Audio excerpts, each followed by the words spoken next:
It's that friendship, love chemistry. Trust me. Okay, doing a Jada Pinkett Smith and Will Smith story at this point is like going into the multiverse of madness. But okay, did this one. Gonna keep it as simple as we can here. Okay, so we've heard the phrase taken out of context a lot, especially when it comes to celebrities. You know, expressing regret over something they've said publicly that was pretty stupid. They'll say it was taken out of context, when really it wasn't. It's like we saw the whole paragraph, we read it all. It was just that you used the wrong word, or yeah, you didn't say it properly.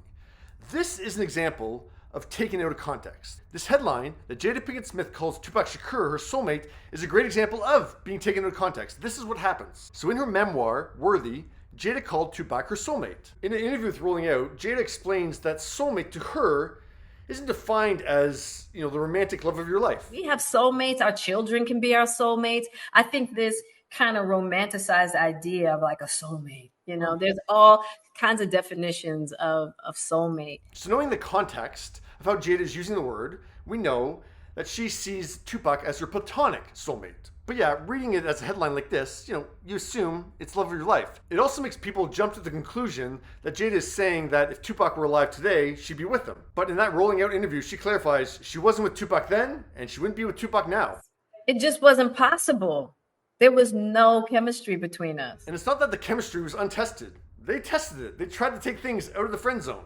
Don't think that Spike and I, like I write in the book, we had those moments. And those moments ended with, oh, no, no. I wish I could get people to understand the repelling nature.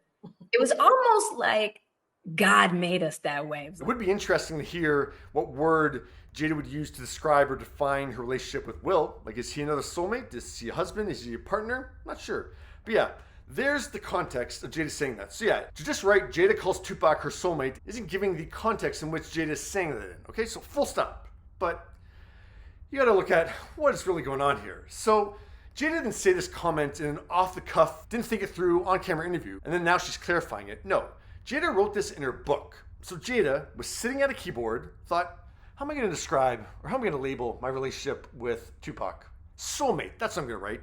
Typed out soulmate.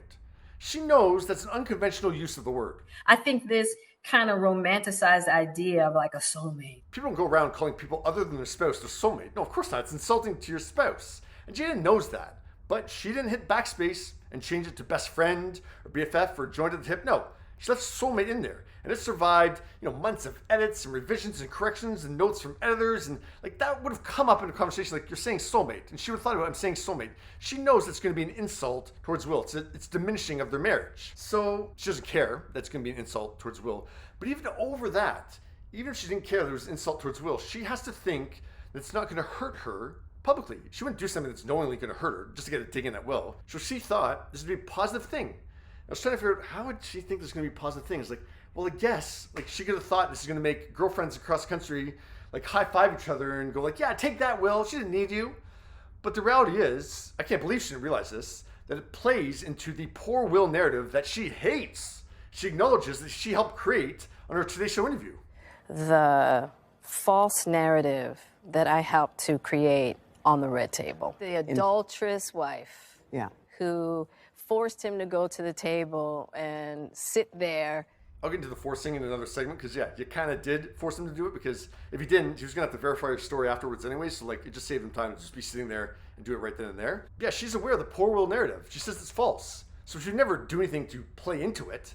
And so she didn't realize this would. That's like, can't get over. It's like, why did she leave it in there? Because she thought it wouldn't damage her, but obviously it did. But yeah, give me another theory of why she left soulmate in there. Like, that's not a word you just skimmed over. Like, don't give me this she didn't realize. Come on, of course she realized. Jada's an intelligent person. She knew she was using that word.